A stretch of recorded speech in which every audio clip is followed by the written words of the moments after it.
Mais on va parler de l'Union sacrée. La structure, le lancement a été fait au siège de l'UFDG, l'Union des forces démocratiques de Guinée. Quel est votre regard là-dessus?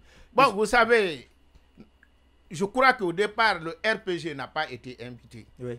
Donc, on ne sait pas tous les tenants et aboutissants. Même si mais le moi, je RPG pense dit preneur idée, de toutes les initiatives allant dans le toute sens du retour à l'ordre initiative constitutionnel. allant dans le sens Ouais. de retour à l'ordre constitutionnel devant déboucher sur des élections libres, transparentes, crédibles, dans la paix et la tranquillité, aucun Guinéen ne doit refuser ça. Si ça passe par Et l'Union avec, sacrée. et avec tout le monde. Avec tout le Sans monde. Moi, exclure. je Ça pense passe même par le l'Union sacrée. CNRD Ouais. a plus d'intérêt. Si ça doit passer par l'Union sacrée. Vous savez, Oui.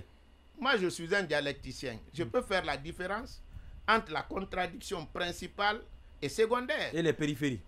Ouais. Principal aujourd'hui, c'est le retour à l'ordre constitutionnel. Ouais. Que ça se passe par qui, mais je voudrais que certaines conditions soient réunies seulement pour garantir une transition franchement Apaisé. apaisée, mais qui doit être crédible, transparente.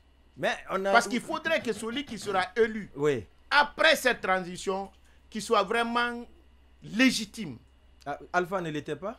Alpha l'était. Ah d'accord. Maintenant, là où vous étiez assis, là, hier, il était là-bas, Dr Ibrahima Souri Diallo, il donnait les raisons que c'est la frustration généralisée qui explique la convergence de toutes les énergies vers cette union sacrée. Est-ce que vous partagez son point de vue?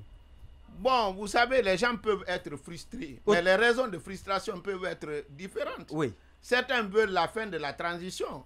D'autres, c'est parce qu'ils n'ont pas été pris au sérieux. Oui, mais de toute façon, frustration, c'est frustration. Non. Quand on va à la Mecque, là, quand on va à la Mecque, certains ils vont pour prier, d'autres vont même pour voler là-bas. Mais ils vont tous à la Mecque.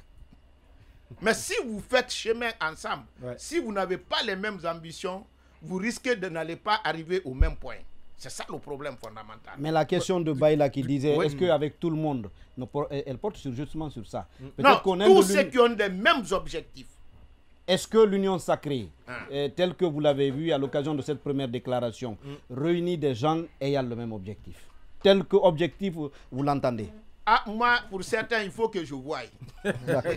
Alors, ça, j'en doute fortement. Mais il y a une petite évolution parce que je ne sais pas, par rapport au FNDC par exemple, est-ce qu'aujourd'hui ça ne vous dérange pas de collaborer avec le FNDC pour un retour à l'ordre constitutionnel? C'est devenu une contradiction mineure. S'ils vont dans le sens de la fin de la transition et élection, j'ai pas de problème. Je ne collabore pas parce que je les aime, mais je collabore parce que ce qu'ils défendent est mon problème. Je le dis parce que dans un passé récent, vous avez dit que si le RPG s'alliait sur quoi que ce soit avec le FNDC, vous claqueriez même la porte. Oui, parce qu'à l'époque, ils étaient dans une dynamique de nous poursuivre et ils étaient écoutés par Charles Wright. Mais ni eux, ni Charles Wright ne sont plus sur les rails. Donc, ils ne représentent que... Donc, ils ne représentent plus une menace. Ils vous rejoignent dans le combat.